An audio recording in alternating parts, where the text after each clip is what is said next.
Hey there, it's Lara here. It is November 4th. Welcome to your weekly astrology forecast, Witchy Wednesday. This one is for November 4th to the 10th, 2020. So this is take 3. And my whole purpose, or my whole intention, shall I say, was to get through this as quickly as possible today because it's my husband's 50th birthday and I have other things to focus on. But apparently life has other plans, as life often does. So I think the reason, that the universe is playing this game with me today is because I have, in the first take of the video, I talked about a lot of different things, and it might have been a bit too much and too confusing. In the second take of the video, I really sort of pared it down to something that I think is more relevant to you and the really most important thing to focus on for this week. And maybe in the third take of the video, third time's a charm, and everything will go smoothly and it'll be exactly as it should be. So without further ado, here we are. As I'm recording this video on November 4th, we still don't know the results of the US election, right? And the world is sitting with bated breath, waiting to see what happens. I can't imagine the tension if you are living in the US, and you were voting in this election. It is tense enough, trust me, over here. And we're just waiting to see what happens. And I think, as Tom Petty said, the waiting is the hardest part, right? But this is where we're at, and the astrology is reflecting this because, and I mentioned this in last week's video, I've mentioned it on social media, that I didn't think that and I'm not the only astrologer who said this, for the record, but I didn't think the results would come quickly or easily. And here we sit. And that is the case. We are kind of in this purgatory right now. And this week we've got some things to work through. And then next week, we get this sense of momentum starting to pick up because there are several large events happening next week that reflect that, right? But let's focus on this week.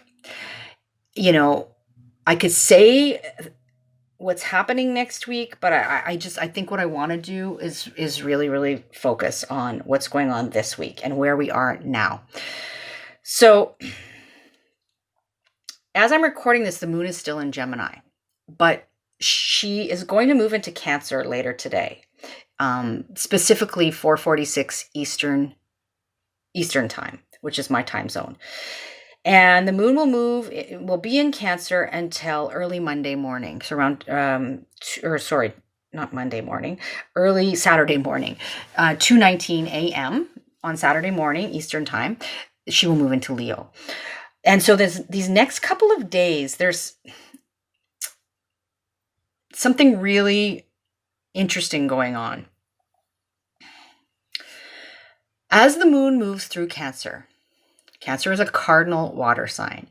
She is going to form what we call a cardinal cross, right, in the sky. And she is going to ping off all of the other planets that are in the other 3 cardinal signs, lighting up this cardinal energy, right, which has been the backdrop of the story of 2020 for us. And, even previous, but let's focus, like I said, let's focus on where we're at now. And so as she does this, we're getting this we're at this point of catalyzing, of, I said to my friend Nicole, who's also a local astrologer, and she was talking about this cardinal cross a few days ago, and she was talking about how it's this energy of like ping-ponging, which I thought was a really good analogy. And for me, it feels like we're being catapulted, right, into the future. I'm going to show you what that looks like on the chart in just a second. But before I do that, because that's where we're going to spend our time, the majority of our time in this video is talking about that cardinal cross and how it's impacting each of us. To give you a sense of what has been the story playing out for you, and what areas of life have really been highlighted and involved, right? So I'll get more into that in a couple of minutes. Before I get there, I just want to mention that I think I don't know if I said this, so many takes, right? Eventually, so the moon's going to move into Leo Saturday and then Virgo on Monday. And when she moves into Leo on Saturday, we're going to have the last quarter square. Okay, so in the lunar cycle, we've got the new moon, and then when the moon reaches the halfway point between new and full, she reaches the first quarter square, and then she reaches the full point, and then when she reaches the halfway point between the full moon and the next new moon, she's at the last quarter square. So when the moon enters Leo, we will have the last quarter square, right? Because she'll be squaring where the moon was. She'll be squaring the fixed earth sign of Taurus, where we had the last full moon, and the sun will be in Scorpio, and she'll be squaring Scorpio as well, another fixed sign. So when we have that quarter energy, that last quarter moon energy, it's like the final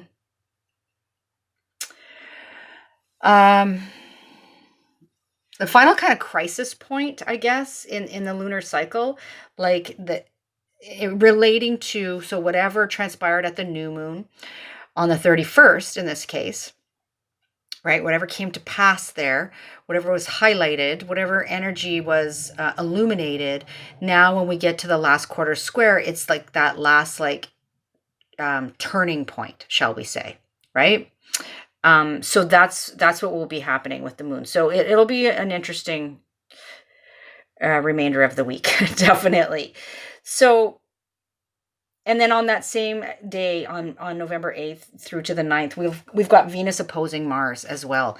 And so Venus in Libra opposing Mars, still retrograde at the time, in Eris, right? So this can bring about some relationship tension, and that can be like for us personally, right? Or some tension in terms of relating in the wider sense, and a clash of values, right? Mars and Aries and Venus in Libra, a clash of values, and a fight potentially, Mars and Aries, for justice, Libra, right? Venus in Libra.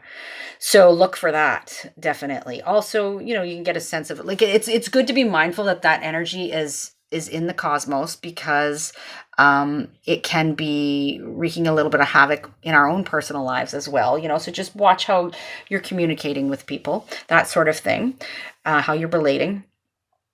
And then one of the things I want to circle back to is that on November 6th, so in a couple days' time, we have Mercury in Libra squaring Saturn in Capricorn. So this square, we've been feeling it on and off, but it's making an exact, as Mercury is now direct.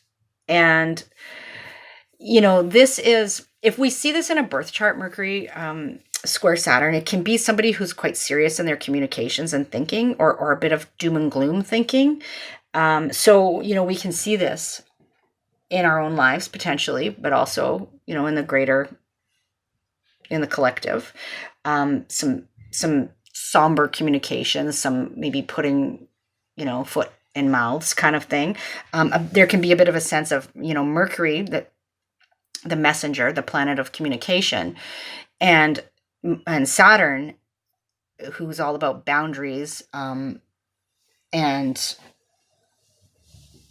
rules and various other things. But when they're in square, it can be like Mercury's trying to get the message, deliver the message, relay the message, communicate, and Saturn is like talk to the hand, right? So it can be a bit of that. There can be some some tension, some difficulty in communicating, some laborious, delayed, serious sort of communications and thoughts, right? But keep in mind, like everything, this is a phase. This too shall pass.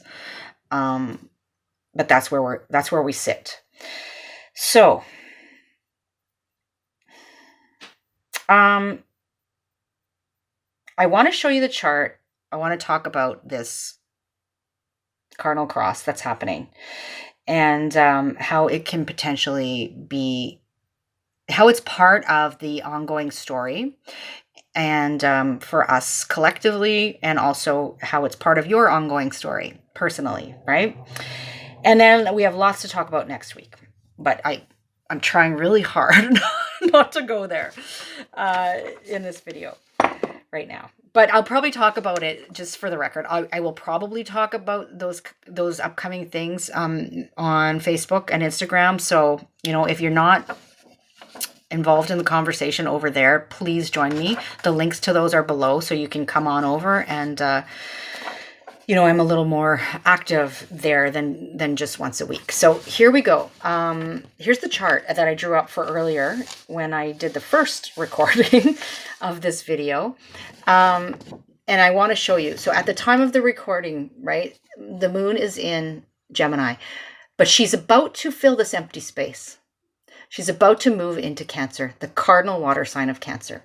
And when she does that, she's going to be in a conversation with the planets in the other cardinal signs. So she's going to oppose Saturn, Pluto, Jupiter, and Pallas Athena in Capricorn, right? Cardinal Earth, where we know what's been going on over the course of this year. So that's going to be an opposition, this tension, right? This looking, squaring off, facing off energy, need for balance. And she's also, the moon in Cancer, she will square Chiron, Mars, retrograde, and Eris in Aries, right? Keeping in mind that Mars is going to oppose Venus. Mars retrograde is, Eris, not Mars retrograde.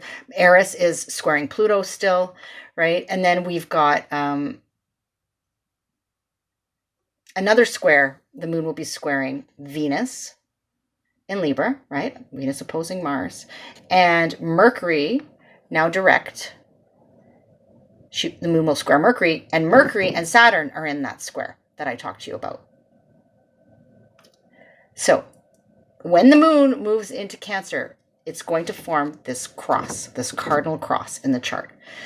So think about that as 4 strings that are tied really tightly to like a circular frame.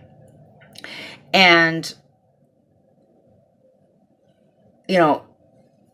somebody, the universe, whatever you want to call it, is grabbing the middle of those 4 strings and pulling back, tense.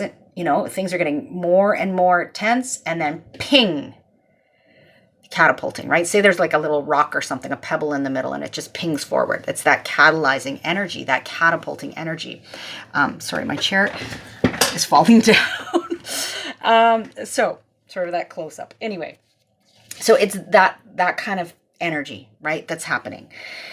And as I was mentioning, the cardinal signs have really been showing us the way in 2020. Cardinal energy is the energy of initiation, right? Of catalyzing, of new beginnings, of sometimes impulsivity. And so the cardinal signs, Aries, Cancer, Libra, Capricorn, have been showing us the way to the future, to the new beginning. Right? Keeping in mind that Jupiter and Saturn are going to make their conjunction in December, and marking the beginning of a whole new 200-year cycle, right? So it's like we're at this point where the energy is getting more and more and more, kind of tense, and then ping. So catalyzing us, right? And depending on what your rising sign is, or where you have, a lot of energy in your chart, this cardinal axis, this cross, will be forming or will be hitting certain houses, right? So it will be hitting 4 different houses in your chart, whatever houses the cardinal signs sit for you. And I'm going to go through that to give you an idea, so you can kind of go, okay, this is what this is about, right? This tension, like I've been being pulled in all directions, in 4 different directions over the course of particularly 2020. And the purpose of this is because, this energy is trying to get me or just trying to propel me forward in some way. But it's been very tense and can feel very much like, like my friend Nicole said, ping-ponging back and forth, but also just like, okay, like, yeah, I can only be stretched in 4 directions so much. I think like there's some, ancient torture technique that involves that, which is kind of a gruesome visual, but it's like, being pulled in all directions, and at some point something's got to give, right? And so in our lives, we've got that going on personally. These competing kind of priorities, and different things that are calling for our attention and asking us to kind of like, how do we resolve this tension? And I think when the moon moves through Cancer over the next few days, she's going to highlight this for us. And if we haven't clued into it yet, this is a good opportunity to understand what has been happening and maybe tune into the whys of that, and potentially what the next phase, holds or is going to look like for you.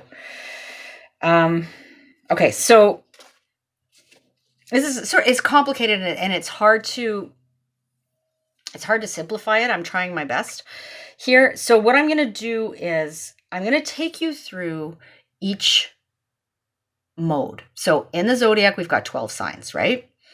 And each of those 12 signs is not only related to one of the 4 elements, but it's also related to one of the 3 modes. Cardinal, which we've just been talking about, the cardinal axis, right? The cardinal cross that's going to be forming as the moon moves into Cancer. And then, so there are 4 cardinal signs: Aries, Cancer, Libra, Capricorn. And then fixed signs, which are Leo, Aquarius, Taurus, and Scorpio. And then mutable signs, which are Virgo, Pisces, Gemini, and Sagittarius. And so the cardinal signs, as I said, they're the initiators. They are the signs that, if you think of the cycle of the year, they are the signs that initiate the 4 seasons. That's when folks who have their birthdays in one of those 4 cardinal signs have their birthdays at the beginning of one of the 4 seasons. And then the fixed signs are those 4 signs that sit in the middle of the 4 seasons, when we are at the height of, say, summer or winter, for example, right? And things are holding steady. And that fixed energy is that energy of holding steady, of being stable, of maybe not wanting to change or move too quickly, of stubbornness even. And then we have the mutable signs, which are the 4 signs that they mark the transition between the seasons. So when, those days when it's like, is it winter or is it spring sort of thing? And so it's that the mutable signs, which are, again, Virgo, Pisces, Gemini, Sagittarius. It's this energy of not knowing which direction things are going to go, of adaptability, of changeability, that sort of thing, right? So what I'm going to do is I'm going to speak to you in relation to the mode and talk to you about what 4 houses are being lit up at the time of this cardinal cross, to give you an idea of what are the life areas that are really pulling focus for you, excuse me, over 2020 and have been in tension, right? And it may, I mean, you may already be aware of this, or it may be a bit of an aha moment for you. Excuse me. Okay, so we're going to start with the cardinal signs because you are, as I said, the cardinal signs are the signs that are leading the charge here, so to speak, right? And those signs are Aries, Cancer, Libra, and Capricorn. So we are talking, just to remind you, first and foremost, rising sign or ascendant. Those two mean the same for our purposes. And then, because this is a general forecast, right? That's what we're talking about. And we're using whole sign in this general forecast as well. So if you are an Aries, Cancer, Libra, or Capricorn, or somebody who has a lot of energy in those areas, and those signs, then this cardinal axis is lighting up, or this cardinal cross is lighting up the cardinal axis for you of 1st, 7th, 4th, and 10th houses, right? What does that mean? Well, the 1st and 7th houses oppose each other. That is the axis of relationship. So your relation, how you relate to others, how you relate to yourself. It's this energy of self versus other, right? So relationships will no doubt have been a factor for you over the course of 2020. And then you've got at the other, the other points on this cross are the 4th and 10th houses, which are the houses that speak to your private life, which is the 4th house, your home, your roots, your sense of emotional security. Sometimes also like the mother sort of figures, or the matriarchal energy, shall we say, opposing 10th house, the your public life, your career, your sense of material security, the more patriarchal, energy in your life, and like legacy, that sort of thing. And so these 4 houses in your chart have been in tension. And as the moon moves through Cancer the next couple of days, she's going to highlight that for you, right? And it's like, there is a catalyzing happening here as we reach the winding down of this energy, and we are catapulted into the next phase. And so we get a chance to kind of go, okay, this is ultimately what this is about. This is what's being, potentially asked of me. How am I going to resolve this tension? How am I going to work through this to move forward, right? And sometimes it's like things we do, or sometimes it's external events that cause this kind of combustion, or this catalyzing, right? And so in any event, cardinal signs, Aries, Cancer, Libra, Capricorn, those 4 houses, 1st, 7th, 4th, and 10th, right? Those 2 axes of relationship and of, public and private, or material security, emotional security, are being lit up for you. So that's what I have to say to the cardinal signs. Next, we're going to move to the fixed signs. So for the fixed signs, I'm speaking to Leo, Aquarius, Taurus, and Scorpio. You are the fixed signs, right? And for you, this energy, this cardinal cross, is lighting up the 3rd, 9th, 6th, and 12th houses for you. So those 4 houses are forming a cross, right? And these are the axes of 3rd and 9th, which is communications and learning, and travel to a degree as well, and sort of perspective and philosophy, that axis, and then this axis that has to do with order versus chaos, with your daily routine versus anything outside of your daily routine, with health and wellness, physical health, mental health, with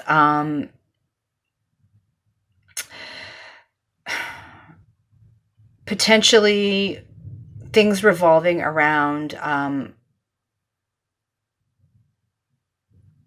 anything revolving around health and illness, that sort of thing as well. But I often, of the practical versus the more sort of magical, right? So order and chaos. So those 4 houses, 3rd, 6th, 9th, and 12th, are what is being lit up for you as the moon moves through Cancer the next couple of days, and drawing your attention to the bigger picture and the larger story that's been playing out with these cardinal energies for you over 2020, and how you've been being pulled in these 4 directions, or these 4 areas of your chart have been in tension with each other. And, you are being catalyzed, right? And this tension is looking for a way to be released. And so this might be a bit of, when you think about those 4 houses and the themes, which I mentioned, that they encompass, you can get a sense of, okay, if you're not already aware, you may already be aware, or it may just be some validation for you that this is what's going on, right? So I think I'll leave it at that for you, for the fixed signs, and we'll move to the mutable signs now, which are Pisces, Virgo, Gemini, and Sagittarius. And so for you, this cardinal energy, right, that's being activated as the moon moves through Cancer the next couple of days. It hits your 8th and 2nd, your 5th and 12th houses. That's where this cardinal cross is happening. And these are the axes of resources, right? 2nd and 8th, my resources, my time, my money, my energy, my values, my worth, versus other people's resources, other people's time, money, energy, other people's values sometimes, right? And how you're entangled with other people in some way. So, and then the other axis where the tension has to do with you as an individual and your individual creative self-expression, and anything that you create, and children falls into this category as well, and what brings you pleasure and how you have fun, versus the group, versus the collective, versus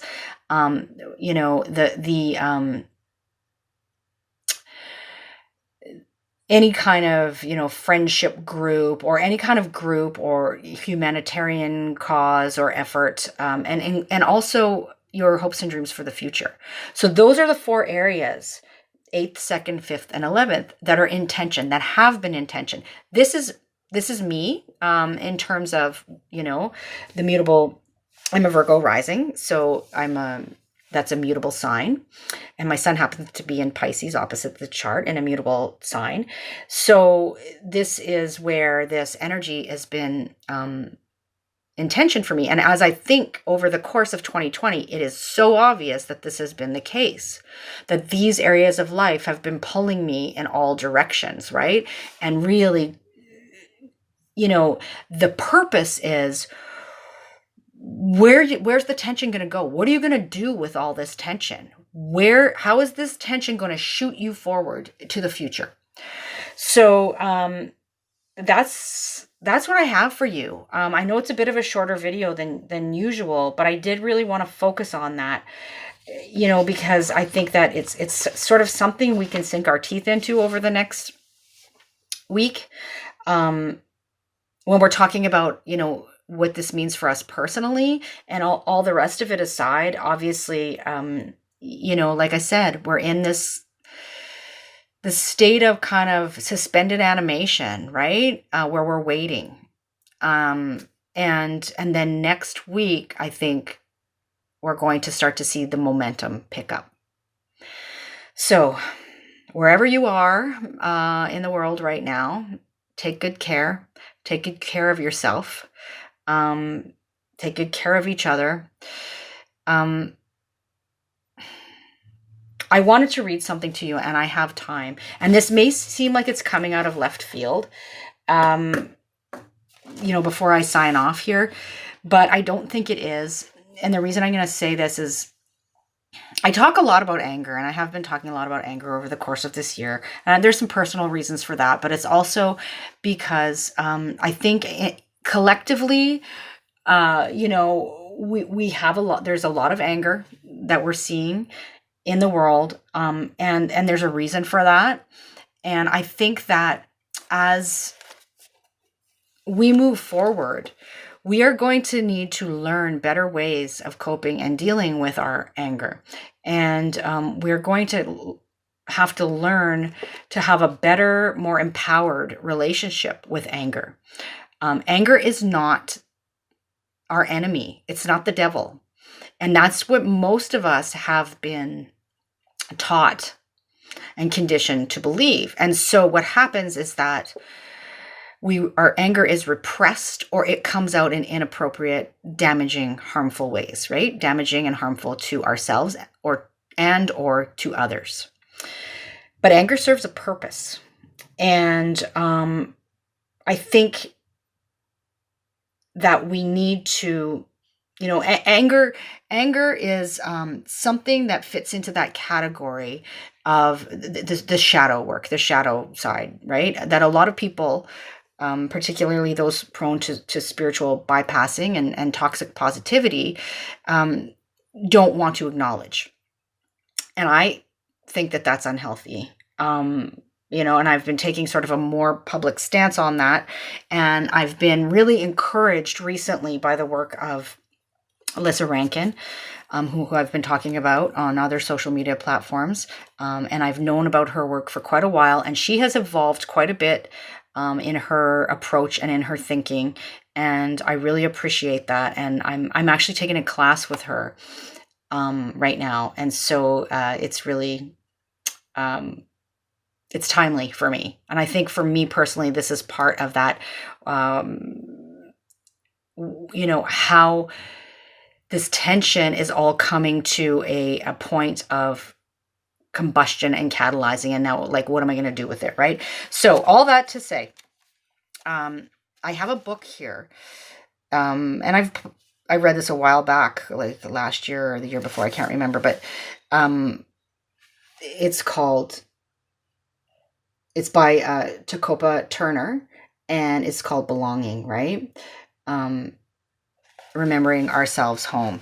So this is a good book. And I think that Alyssa Rankin has actually mentioned her work before too, if I'm correct. But sometimes what I do is I sit here and I have a shelf of just some of my books behind me. I have books all over the house and bookshelves, but and I reach back and I grab something and I just open it and I look at what's there, and it's often very it's a message that I needed to hear or that I needed to share. And we call this in sort of magical terms bibliomancy, right? It's a form of divination. But I came to this paragraph on anger, surprise, surprise. And I thought, if I have time, I'm going to share it in the video. And I do have time, because I think it's a message that a lot of us need to hear, particularly, as I've said before, women or anybody who identifies with the more sort of feminine way of dealing with anger and processing anger, the way we've been conditioned to. Not necessarily the way that comes naturally, but the way that we've been conditioned to deal with it. So there's a short paragraph that I wanted to read to you, a couple paragraphs actually. Anger is one of those emotions that's been long stricken from acceptability, especially for women, who are taught that being angry makes you unlikable, and being unlikable is a kind of rejection from femininity itself. You may have said about a lifetime of unspoken penance to becoming a nice person. You turn down your volume, soften your step, retract your talons, and acquiesce. Or perhaps you had someone in your life who used anger inappropriately, and you vowed never to be like them, swinging the pendulum to the opposite extreme. But a terrible thing is severed in the suppression of anger: your relationship to one of your greatest allies. Anger appears on your doorstep when your heart has been offended, your values have been wronged, your beloveds are threatened, or somewhere justice has been denied. Anger is the catalyst to the impotence you may feel in these situations. It sets your heart racing, elevates your blood pressure, and quickens your breath. Adrenaline surges through your veins and poises you for action. This profound physical transformation can make you feel out of control, but that may be in part because the incisiveness of power has become a stranger to us. When we suppress our anger, it often results in one of two outcomes. It turns inward and takes the form of depression, sometimes somatizing, into disease, or it bursts out of us in an exaggerated and inappropriate way. If you're too quick to anger and later regret that you've lashed out at others, consider whether this is the result of chronically ignoring your own needs and feelings. Okay, and she goes on to give an example. So I think that's something to sit with, and then I'm going to leave you with. And, you know, there is definitely cause for anger, these days. And it's all in how we choose to deal with it, right? What are we going to do with it, is the question. So I'm going to leave you with that, and I hope that you found this helpful. Take good care, and I'll see you next week, okay? And maybe we'll be have a little bit more clarity on some things by then. All right, bye for now.